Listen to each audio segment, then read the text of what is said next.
তো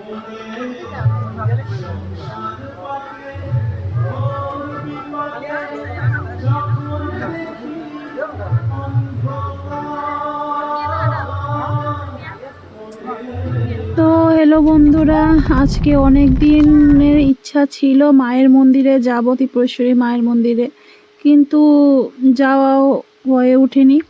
কিন্তু কালকে হঠাৎ ভাবলাম যে না, মায়ের মন্দিরে গিয়েই আসি। তো যা বলা সেই কাজ। তো চলে গেলাম উদয়পুর মাতাবাড়িতে। তো দেখো কি সুন্দর মেলা বসেছে। তো বাচ্চাদের খেলনাগুলি খুবই সুন্দর। এখানে আমার মা ও বাবা আছে। তো মা বাবা ভাই ওদের সঙ্গেই গেছি। আমার হাজবেন্ড মেয়ে ওরাও আছে।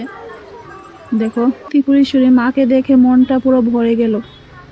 অনেক দিন ধরে আশা ছিল মায়ের মন্দিরে যাব, অনেক দিন হয়ে গেছে যে মাকে দর্শন করতে পারিনি। তো আজকে ফাইনালি দর্শন করেই নিলাম মায়ের। জয় ত্রিপুরেশ্বরী মায়ের জয়।